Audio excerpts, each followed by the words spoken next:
I'm all for responsible gun ownership. I think we should say ownership 1,000,000 times because no one is coming for your weapon.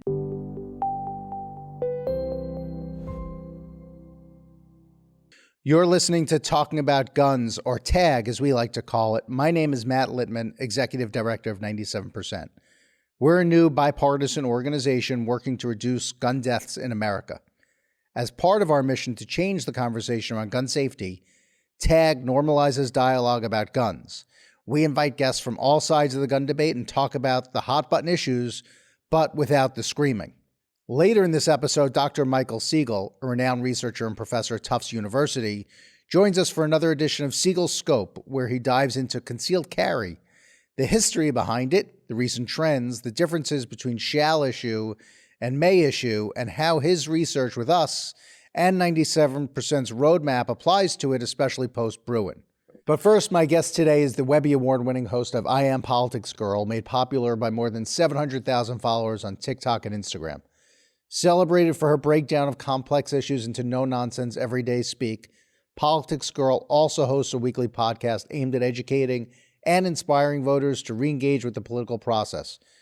The podcast has featured guests such as White House Chief of Staff Ron Klain, former Republican strategist Steve Schmidt, and even me. Leigh McGowan, PoliticsGirl, welcome to TAG. Thank you for having me. It's great to be here. So I hope this podcast turns out to be like 1/1000th as successful as your own, which is enormous. So I do, for people who don't know, you have like almost 600,000 followers or something am I right about that on TikTok? I have on TikTok, I've got over 600,000. Across platform, I'm getting up there close to 2 million cross platform. So it's great because it's really exciting. It says that people are really interested in democracy. They're interested in the truth, and they really just want to talk about it in a regular language. So, and then it's called PoliticsGirl for people who don't know. You're PoliticsGirl. How long ago did you start this thing? Honestly, I started this back in 2015. I started PoliticsGirl as a response to no one in my life caring about politics. We just had the second Obama midterms where we lost the Senate, and I was devastated. And I went to drop my son off at school, and I was talking to some other parents, and I found out that nobody cared, right? The general reaction was, what does it matter? Right. It's always the same. It doesn't really affect me. And in many ways, I suppose the people I was talking to, they did have a buffer of being of a privileged class and a privileged group of people where politics does affect them a little bit less. But to think that politics didn't affect them at all, there's no way. Politics affects every single part of our lives, And I think people are starting to see that now post-pandemic, right? That it's, how fast we can drive to if we live through a pandemic, what we can do with our own bodies, if we can be treated in hospitals or not. This is all politics at this point. And at the time, the apathy of the people I knew shocked me. And I thought, if these people who have all the access and all the information and the time to know what's going on don't know and don't understand how essential this all is, then what about the people that don't have the access and the time? How can they possibly know? And I figured it wasn't just that people were deliberately not understanding. They just didn't have the time or the inclination to care. And then, they took civics out of schools for a reason, right? Because if we don't understand, it goes over our head and we stop paying attention. If we're not paying attention, it serves the people in charge because who's holding them accountable? Right. So I thought if people understood that, then maybe they would care more. So I started, like I said, in 2015 with online civics. Yeah. So was it like a YouTube type thing at the beginning? Yeah. I started as YouTube, just like, with my personality, it was kind of more like a civics class with a bit of sass, but, it was just explaining the basic fundamentals of our government and the things that confused me. Like, I was like, why are we doing the caucuses in Iowa? Why did we start there for the primaries? How did the Supreme Court get this essential? The initial tagline for PoliticsGirl was know, grow, change, because I thought it all started with knowledge, right? Like, if you don't understand something, you check out. But once you understand, you care. And change only happens when people care. So then did it sort of, when Trump got elected, did then people start to pay more attention? Was there a correlation? Yeah. I mean, I was doing civics right up to Trump's election, and kind of maybe the 3 months before Trump's election, my apoliticalness turned very political because I thought we can't seriously be doing this. And I started doing what became my rants. And people really responded to that. I think they responded to having what they were feeling put into words. I think they responded to having their thoughts, put out there. They couldn't quite put their finger on how they were feeling. And then I would say it and they'd say, yeah, that. And then everyone and their mother was doing political commentary. And I thought, well, where do I fit into this? And then coming up on the 2020 election, I thought, oh, geez, I have to find a way to fit into this because I can't not do anything. And so I started to do the rants in my kitchen, which is really what people know me from. And I just started to explain things and talk about things in everyday language from my kitchen. And then organically, people just started to follow you. That's and then right. what resonates the most when you talk to, and I have to say your audience, it seems to me, engages the most of just about anybody. I think I've spoken to many, many people, TV networks included. Your audience seems the most engaged of any of them, except for when people are cursing at me. That those people are engaged a lot too. Yeah, the haters they engage a lot. That's true. That is true. But what gets you the most engagement? Honestly, I think it comes down to truth. I think people respond to my rants, especially the ones in the kitchen, because I'm just a regular person speaking in a regular way. You're getting the facts, but it's in a way that you can relate to it. I don't think we actually learn that much from the talking heads yelling at each other on TV. They often talk to impress each other or to get a soundbite that goes viral on socials. And the ones who are successful are the ones who are really speaking to be understood so people can learn. But so few people do that anymore. We don't learn from having one person on one side of the spectrum or the other side of the spectrum be allowed to just lay their viewpoint out there without any pushback, because it comes really close to propaganda that way. Right. And a lot of what I do isn't giving people the news. I explain the news, right? I take issues that people are talking about, that are confused about, or that I'm confused about, and I do the research so I can explain it both to myself and put it in context for other people. And people respond to that because they want to understand, right? They want to know what's gone wrong and they want to know how they can fix it and they want action items. And I'm trying to help with that, right? At this point, I think I'm providing a service that you can't really get many other places. And I think that's what resonates with people. It's interesting because I personally, and I won't say this when those people are on here, but I don't watch a lot of TV news anymore. Right? For the reason that you just said, which is the sort of back and forth, and you purposely, it's like the gun issue, right? So we call ourselves 97%, but they have to have people on both sides on the gun issue, even though the vast majority of Americans feel a certain way. It's a similar type of thing. So I don't want to watch that unnecessary conflict. So I tend to follow you and Jessica Yellen, who does News Not Noise and explains a lot of things also on Instagram and that sort of stuff, rather than watching the legacy news channels. I know. It's the problem with news becoming entertainment, because you're trying to get as many viewers as possible, because it comes down to a numbers game for money and how many advertisers you can say have eyeballs on their screen. And you don't get the truth that way. What you get is a bunch of people yelling at each other, and you're not teaching anybody anything. And I think that's the thing. You can't both sides was the election stolen, right, when it wasn't. There is no both sides to that. The truth is this. So we should say that, even if that makes us look partisan, because it wasn't stolen and this person is lying. And you should say that, right? And you were talking about my audience earlier, and I really love my audience. And the thing about my audience is I have people who listen to me who are 19-year-old college students in Minnesota. And then I have people who listen to me who are 78-year-old retirees in Florida. And one of the best things about my audience is that I don't sit in any particular demographic. I actually have more men than women who watch me on YouTube and more women than men who listen to me on audio. It's just this huge cross section of the electorate. And my audience only continues to grow. And I think that's because people who are listening really want that truth. They want to know how things work. They want to know why it's like this. And then ultimately, I think I end up talking to people who don't actually even listen to my work. I always say that our job is to talk to our people, to take responsibility for our people, to go out in the world and talk about politics, talk about democracy, talk about these issues that are important to us. This not talking about politics thing that I was taught growing up, that doesn't serve us at all. We should be talking about everything. So if you listen to me, I can give you the concepts and the ideas and the understanding of an issue, so you can then go out and talk to someone at your dining room table or at your salon or at your grocery store, right? There are people who hear my work who have never heard me personally speak.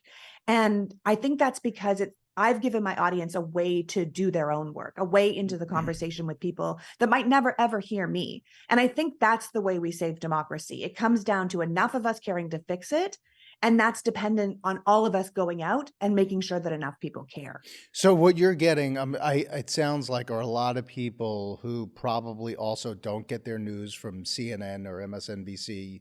Or they Generally do, and they don't speaking. know how to make sense of it, Right. you know? Okay. Right. And you're making sense of it. You're explaining things to people in the way that they understand.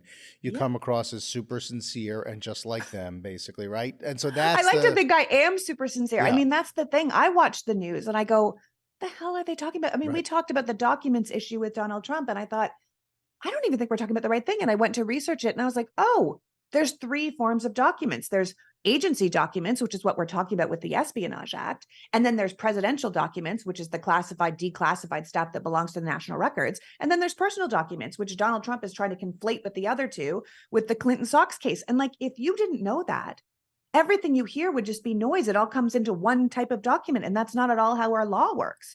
And I thought that's the kind of things people need to understand so we can make better decisions. So just out of curiosity, so how does this thing grow? Does it just grow your thing? I mean, you have so many people paying attention to you.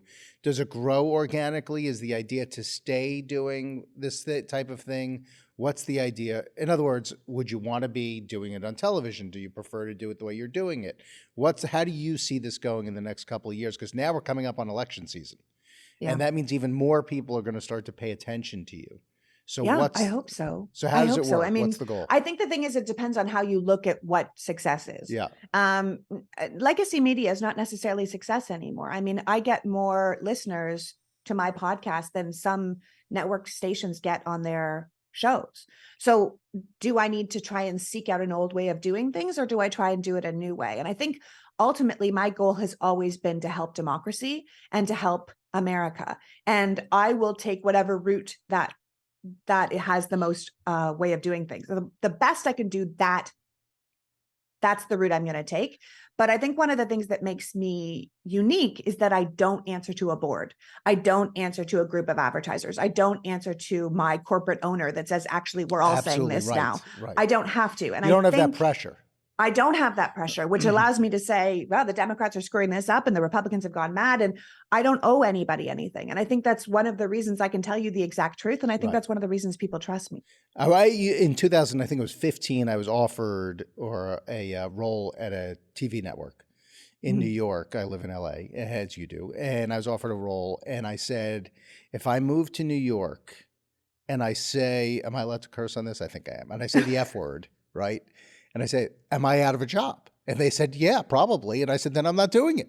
Yeah, right? then we're in trouble. Right, because if I move to New York and I move my entire family to New York, and once somebody says something stupid to me, and this was Fox, by the way, and somebody says something to me and I say, fuck, I'm out of a job. My whole family, we've all moved here. I'm not that disciplined. I wouldn't be able to handle that kind of pressure. So as you can see, I just couldn't resist saying it just now. Sometimes things are fucked, man. Right, exactly. Right now, America's pretty fucked. Like, we should be able to say that, right? Right. So I I don't think we couldn't should do be it. so precious. Right. So the pressure of that would have been too much for me. Yeah, I totally understand that. When you totally talk about the that. gun issue, do you get Republicans and Democrats responding to you? Is it mostly Democrat? You probably have a mostly Democratic audience. How do people respond to you on the gun issue? Well, here's the thing. I think Republicans get a lot wrong on the gun issue because they're not really dealing with the gun issue. They're pandering to the gun industry. And, Republicans haven't tried to make a single adjustment to deal with our gun problem since the NRA became such a powerful supporter of them, and since the Second Amendment became something they could really hang their hat on, right? I think where Democrats went wrong is we let ourselves get painted as anti-Second Amendment, but nowhere in any of our policy positions are Democrats anti-gun, right? We're not against the Second Amendment. It doesn't matter how many times the Republicans say we're coming for your guns. We're not, right? We need to pitch it better. Like, I'm all for responsible gun ownership. I think we should say ownership 1,000,000 times because no one is coming for your weapon. Well, I mean, that's not entirely true. Like, I'm kind of all in for getting rid of assault rifles. I don't really think a hunter needs one to kill a prairie dog or a buck. And I don't really think the layperson needs one just because they're fun. I think if you want to shoot one, join the military. But in general, we have more deaths that come from handguns anyway. So no one's Way trying more. to take those. I think Right. what Democrats should be pitching is responsible gun ownership, keyword being ownership, right? Right. I think we should be saying, look, if you want to own an arsenal, knock yourself out, right? Absolutely. You're free to do that.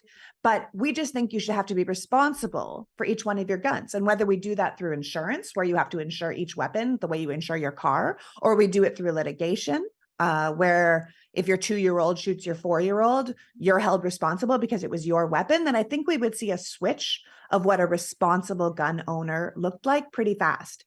And there's things that can be done, right? One party is presenting solutions and the other party is pretending there isn't a problem. And I think the American people are suffering because of that. I think for sure that's true. I think a couple of things. One is you said a lot, so I'm just going to respond to a couple of those things.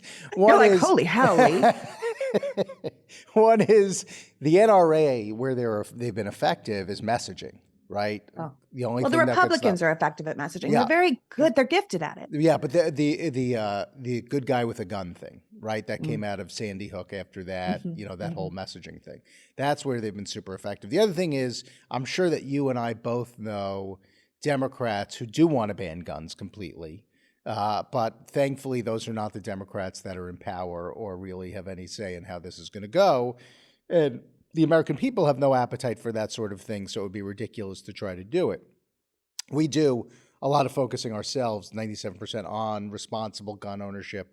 We have a lot of campaigns about responsible gun ownership. I think, it's important, and you probably preach this to your audience, there are over 400 million guns in the country. You're not getting rid of guns. So Right. What are you going to do? So what you're saying, and we totally agree, is you have to be responsible. How do we make people responsible? How do we get that messaging out?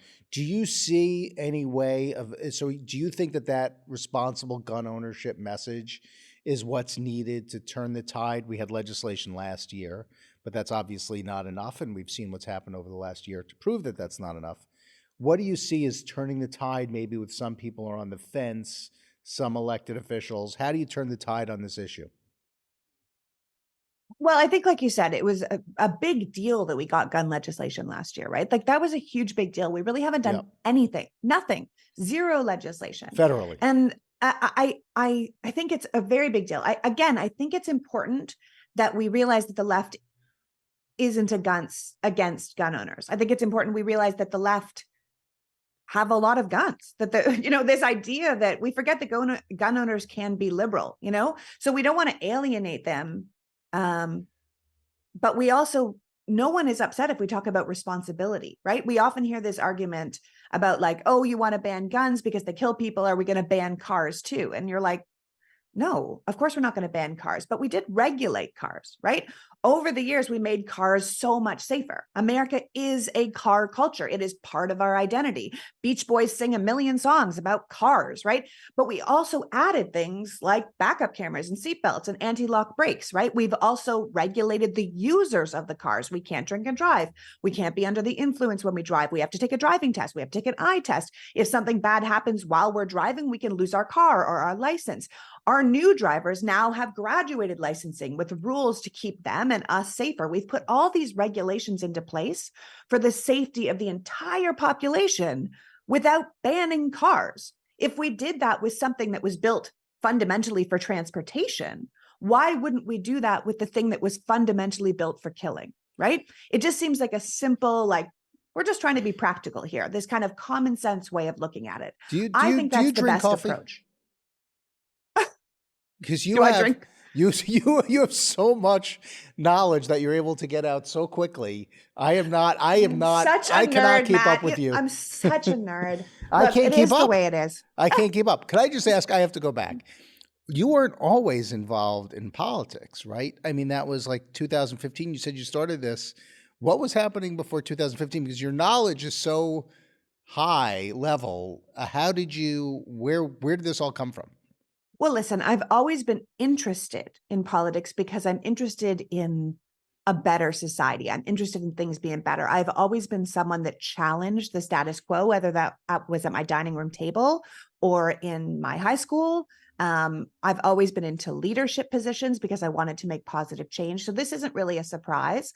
Before this, I was in I was an actress. I was in film distribution. I was trying to find my way to make a difference in the world. And none of those things really made me passionate. And then I got very, very sick. And as we all know, getting very sick in America is really very, very difficult.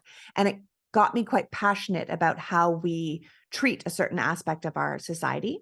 And probably prior to that, I mean, I lived in New York during 9/11, right? The view from my apartment was the Twin Towers. And I was a Canadian living in New York, and that event happened and it changed the course of my life. So between 9/11, seeing Americans come together, seeing the way it played out after that, I always say that 9/11 made me want to be an American, but the fallout from 9/11 made me into a Democrat. And then getting sick made me realize how much better we can treat all the different aspects of our society, not just the people who are at the very top or the very strongest. So I think that's what happened. You found out you were sick. You were pregnant, right? Just after I was pregnant, I just had my son. Okay. And for the first 4 months, I thought it was just because I never had a baby before and I didn't know what it was like. And then I realized, oh no, people who have had babies can walk up flights of stairs without collapsing. And it turned out I had a 1 in a million lung disease that they gave me 2 years to live. And that was 15 years ago. Wow. So, okay.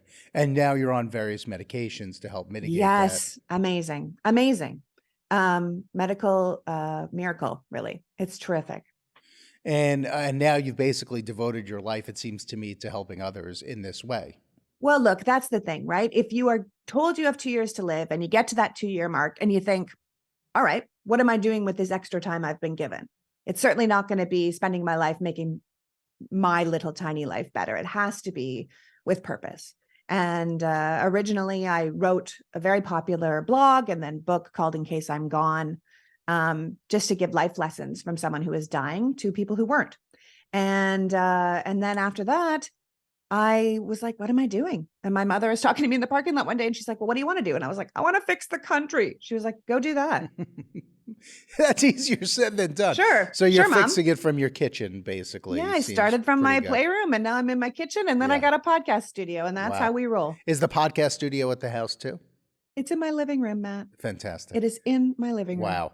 And so now, okay, so now you've got your giant following. Gun issue is super important. Where do you see the gun issue on the pantheon of issues that people care about as we head toward 2024?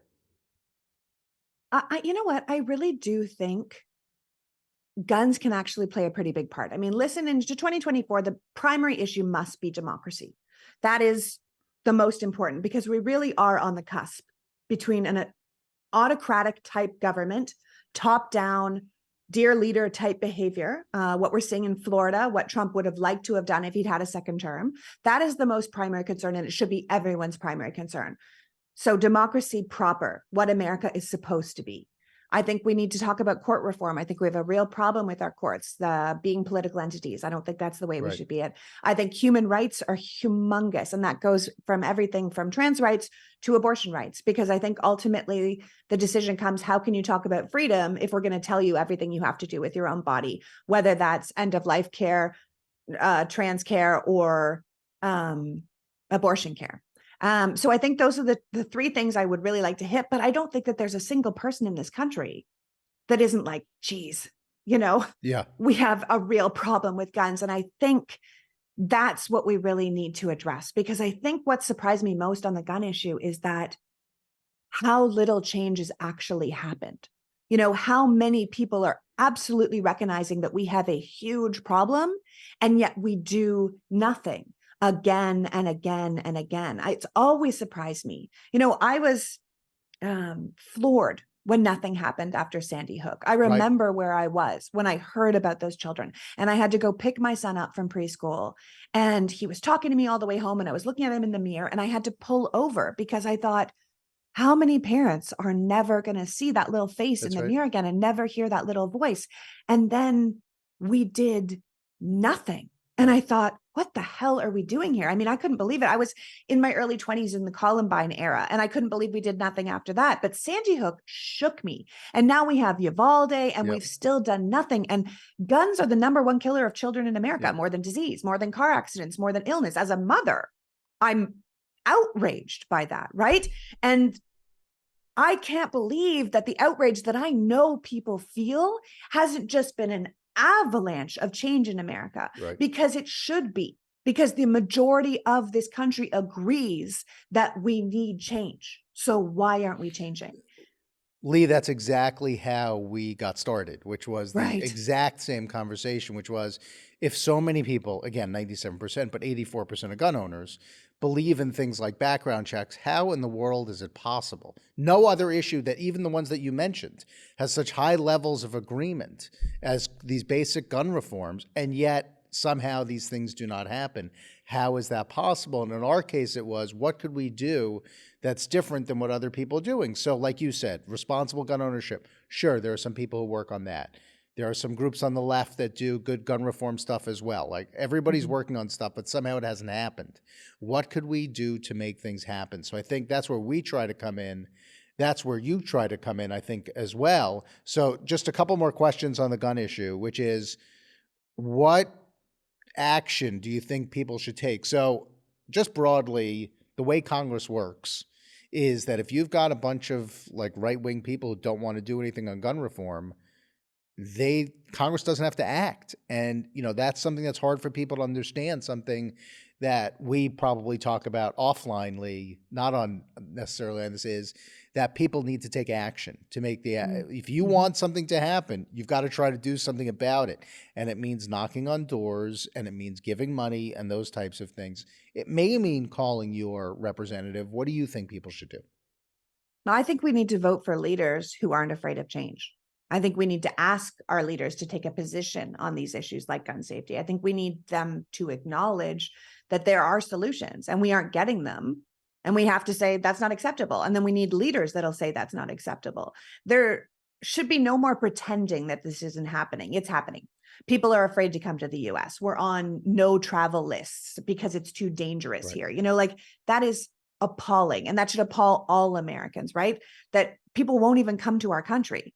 This free-for-all access that we have here is insane. And it's like, if we go back to the car analogy, if we had zero driving laws, zero road laws, no speed limit, no seatbelts, you could drive completely drunk with your baby crawling around in the back seat. That would be unacceptable to people, right? And we have to start feeling the same way about guns. There is a difference between regulation and banning something. And I know that's what you guys are doing your work for, right? You're talking to actual gun owners and saying, like, what can we actually do? And things like, I know you're working on, if there's a misdemeanor, but it's a violent misdemeanor, you shouldn't be able to get a gun because you're more likely to use it on someone. Someone with a felony charge for insider trading probably isn't going to shoot someone, but someone who has beaten his wife over and over again might, right? And we need to be thinking outside the box. But you're seeing what's happening with the courts on that now, which is the Supreme Court is taking up, you mentioned the Supreme Court a couple of times, now taking that up. The courts have gone in a completely different direction than the place that the American people are in.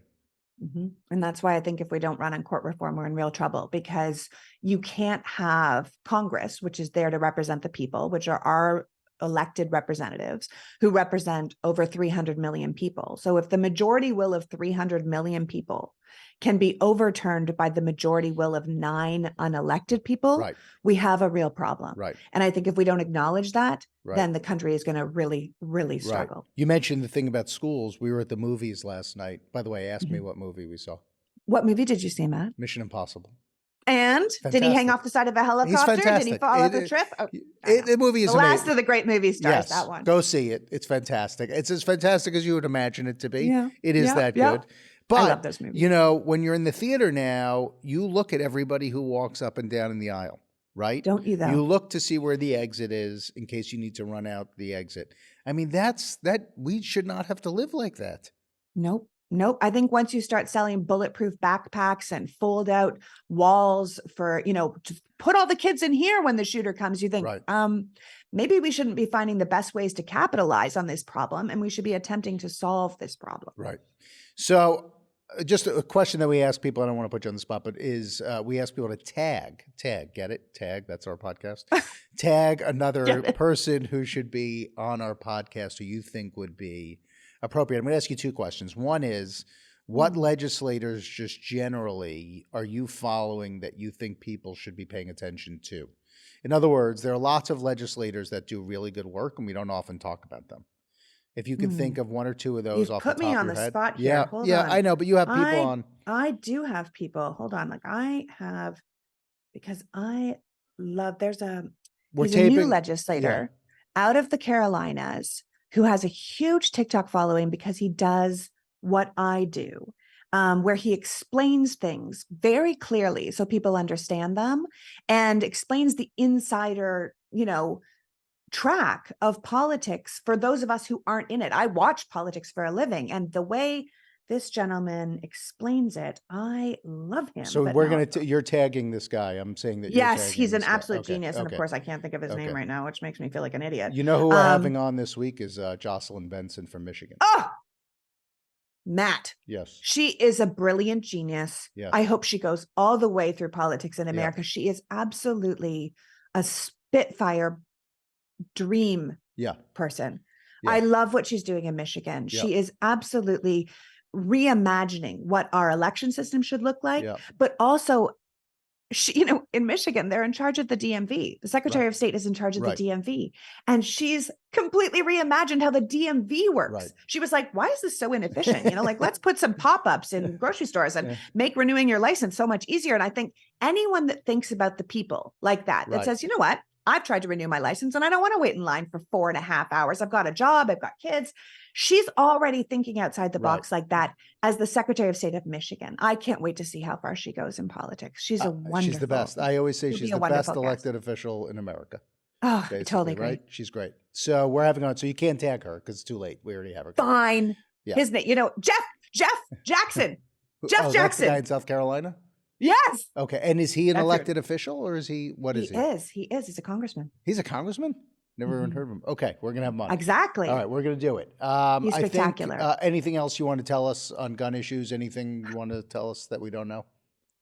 That you don't know. You guys, your audience is incredibly smart. I mean, I think at the end of the day, we know where the people stand on this. At the end of the day, we know that people want real change, and we have to look at it like we don't want to be reactionary all the time. We're looking at the pushback from Roe being overturned, right? And people are like, I never thought it would happen, and they're going to take my rights away from me.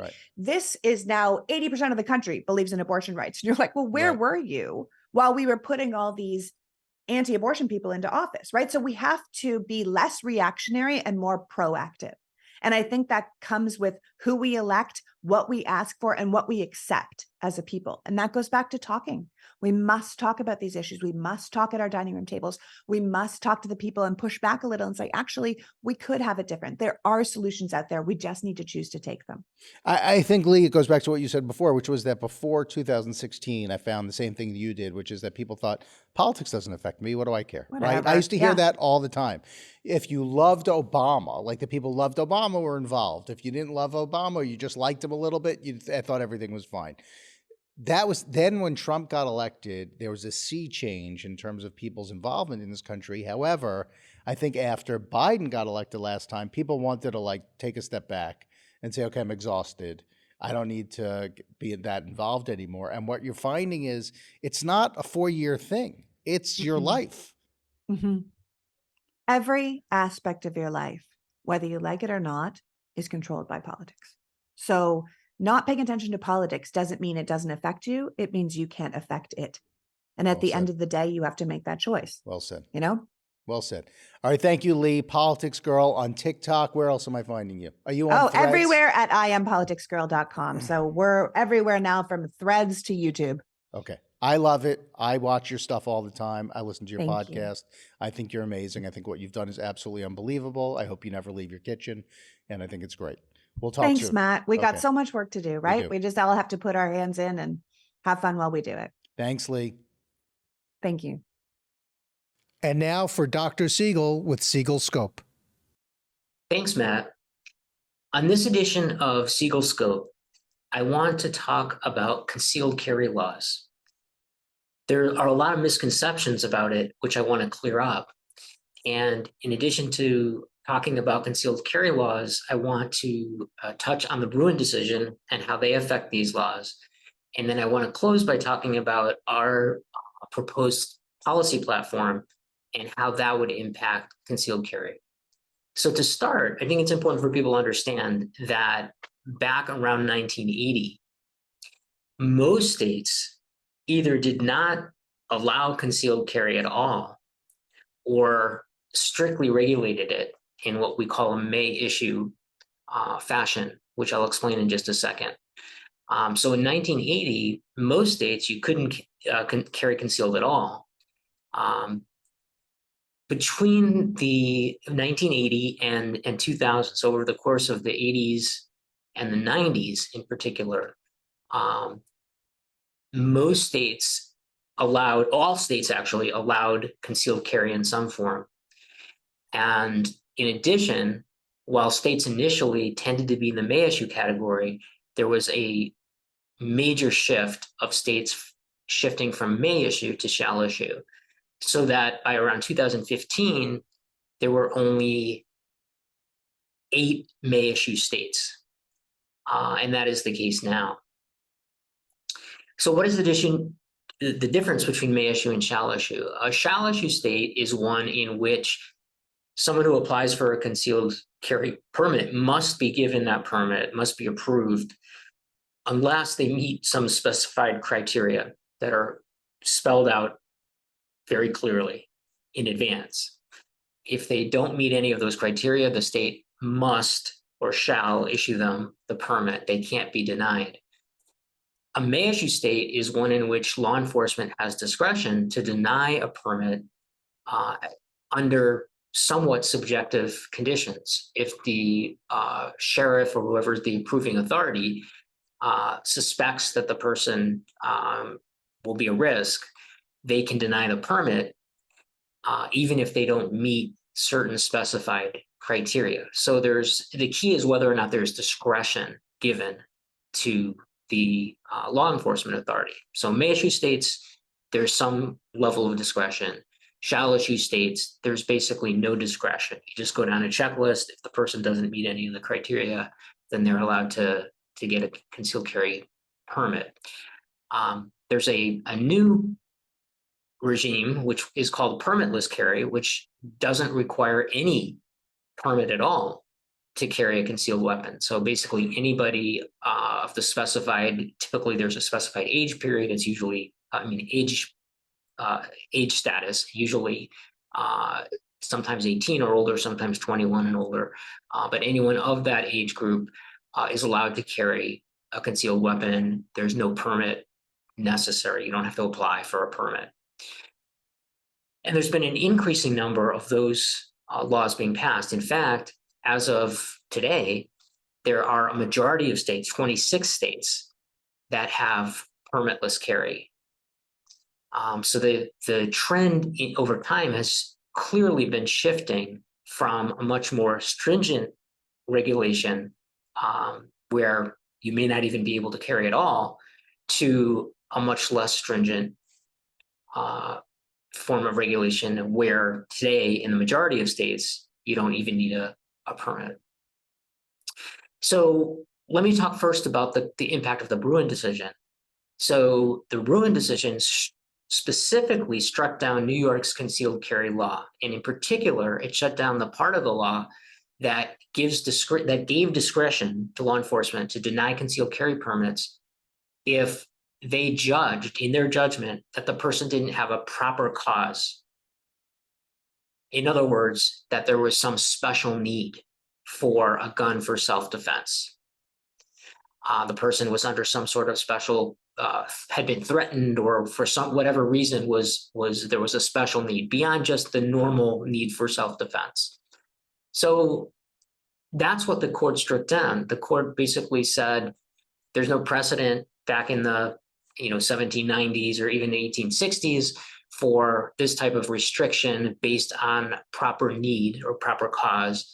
and therefore they struck that down. So they didn't strike down all May issue laws, and they certainly didn't strike down all concealed carry permit regulations. In fact, the inference from their decision is that it's okay to have, you can have concealed carry permit regulations, but you can't have arbitrary criteria and you can't have proper cause criteria. It does leave into question the language in some states where there isn't a proper cause criterion, but there are other criteria such as the person must be of good character or of good moral character. That wasn't specifically tested, but my sense is that if that were tested in other states, that probably would not withstand judicial scrutiny. And my sense is that really at this point, you really have to have a shall issue scheme. You have to specify the exact criteria in advance and really not leave discretion, which is subjective. And that, I think that those laws will certainly be upheld if they are a shall issue. So how does this all affect public health? Well, it affects public health because there's strong evidence, much of it from research that I've conducted, that shows that compared to may issue states, shall issue states have significantly increased rates of firearm homicide. Our studies show an effect of about 8% or so. So shall issue states have firearm homicide rates that are about 8% higher than may issue states, controlling for a whole host of state level factors. So it is a public safety issue. Now, interestingly, there are not a lot of studies showing that permitless carry increases homicide rates. States that have permitless carry do not seem to have higher rates of homicide compared to may issue states. And I think that the reason for this most likely is that traditionally the states that imposed permitless carry were rural states. Going back in time, Maine and Vermont are two examples of states that have had permitless carry for a long period of time. And these are states that have extremely low, they're rural states, they have a very low rates of firearm homicide to begin with. And so it kind of skews the data.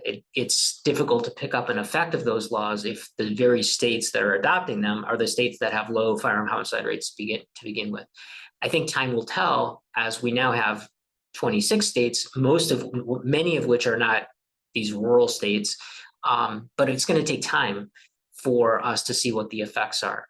What is clear is that when you compare shall issue and may issue, shall issue states do have higher firearm homicide rates. And so there's something about the discretion that is keeping people from getting guns who are at high risk for crime. And I think the most likely explanation for this is simply that people who have committed violent misdemeanor crimes, things like assault or battery, certain domestic violence offenses, certain cyber stalking types of offenses or stalking offenses, under most shall issue regimes, they are misdemeanors are not specified as crimes, with the exception of domestic violence. Most violent misdemeanors are not specified in the criteria that disqualify you for gun possession, or not for gun possession, but for a concealed carry permit.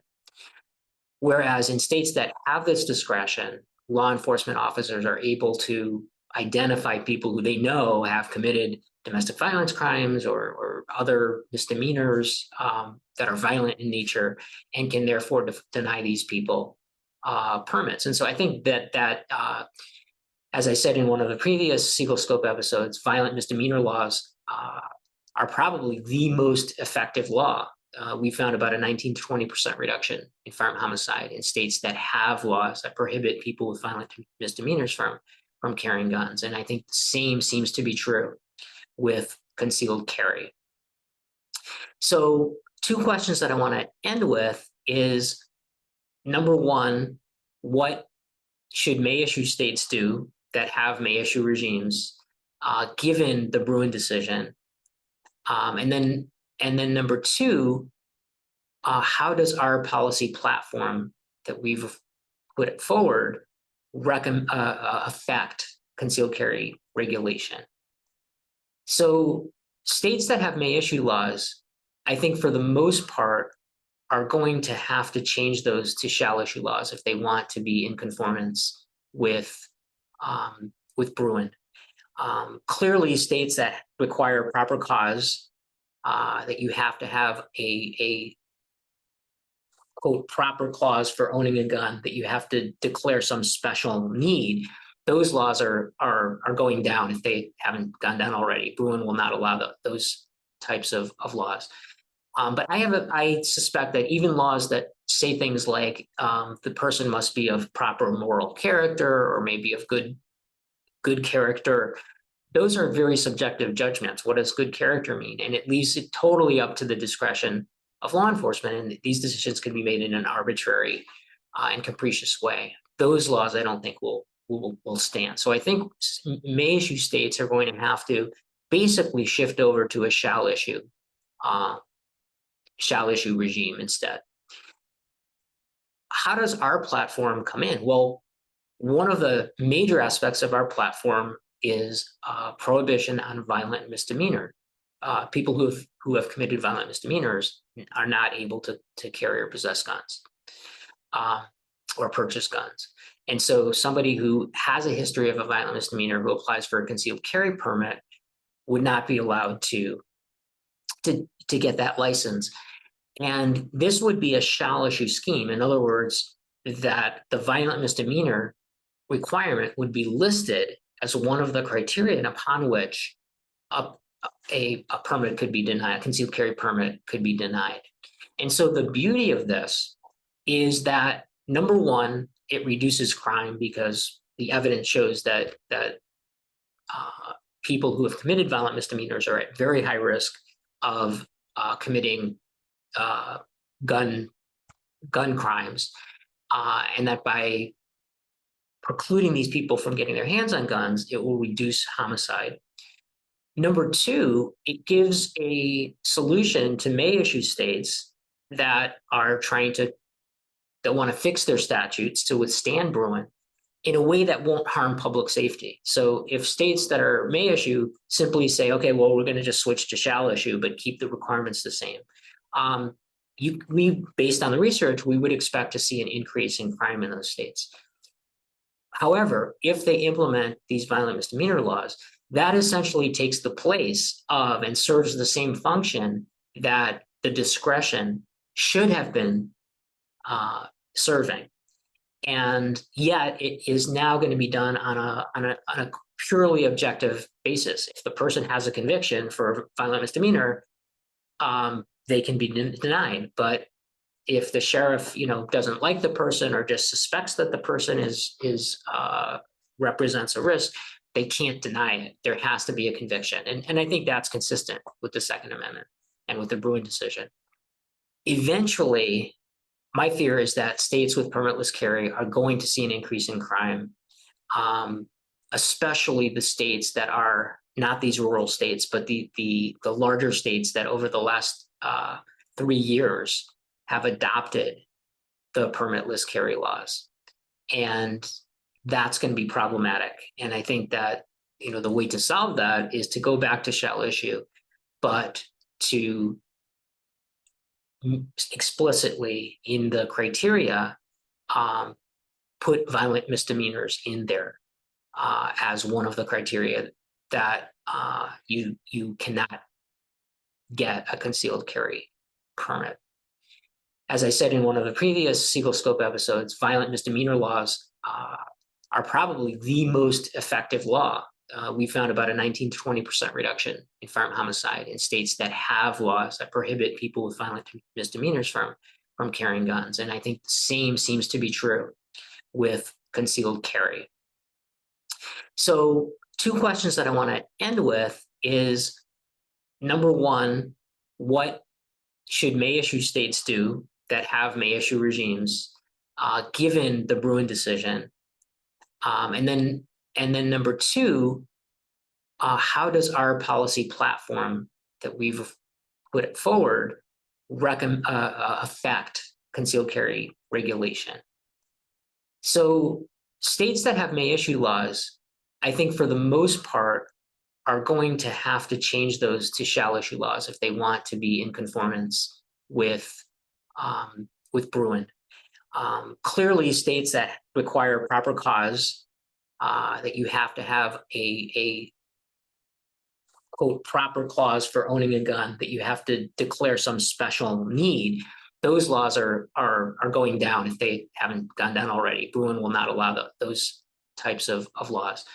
But I suspect that even laws that say things like the person must be of proper moral character or maybe of good character, those are very subjective judgments. What does good character mean? And it leaves it totally up to the discretion of law enforcement. And these decisions can be made in an arbitrary and capricious way. Those laws, I don't think will stand. So I think may issue states are going to have to basically shift over to a shall issue